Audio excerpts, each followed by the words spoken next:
Now that you've gathered research and you've narrowed down your purpose and your thesis, it's important to begin focusing on the body of your presentation. Don't write the introduction or the conclusion until after you've developed quite a bit of the body, because part of the introduction is to gain attention and give direction, but you're really not sure exactly where you're going until you develop more of the body, and your conclusion restates what you've said in the presentation without adding new information. So we're going to focus on putting down some pillars or some tent pegs to anchor this content so that your audience members remember what you say and you lead them down a particular path. The way to do that is through a pattern of organization. Now, if I put on the table a bunch of items, let's say pencils, papers, staplers, a bunch of those types of things for office or schoolwork, we can arrange 10 or 12 items in groups of 2 to 5. And the reason I say list things in groups of 2 to 5 is just like your main points. You don't want less than 2 because 1 doesn't show balance, and 5 items is something that people can remember or retain.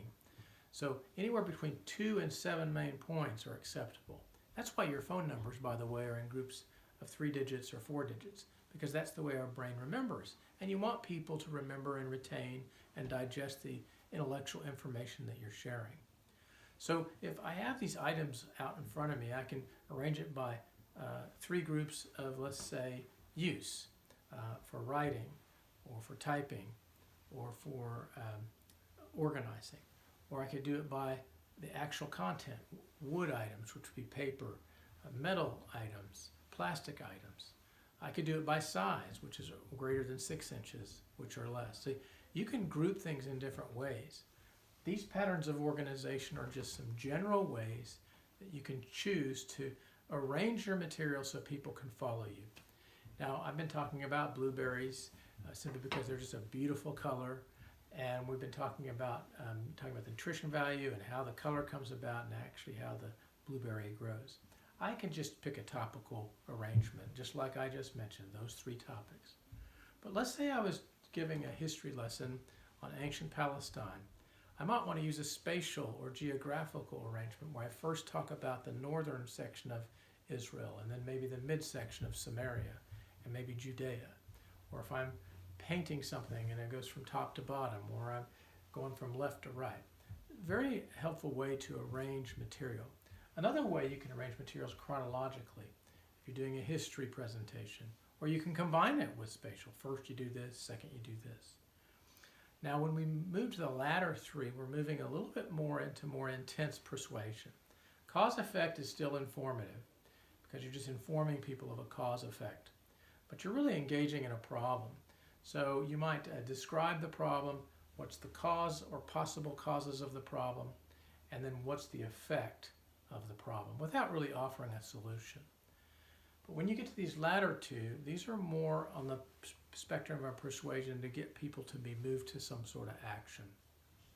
This last one here, Monroe's motivated sequence, actually puts all 5 and it includes the introduction where you gain attention, you describe the need, then you give the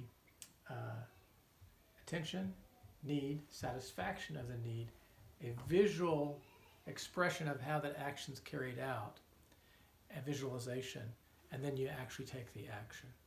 So this one plugs it in for you. So if you're not a very persuasive person and you're a little nervous about persuasion, Monroe's motivated sequence is a good one to do. And by the way, most all of these are going to be in any communication manual, textbook, or message presentation. The problem solution one I want to end with here in this particular session because I want to tweak it a little bit. Go ahead and define the problem as specifically as you can. Most problems in society are complicated. If they were simple, they would be solved. So narrowing the issue to a specific problem, quantifiable, is most important.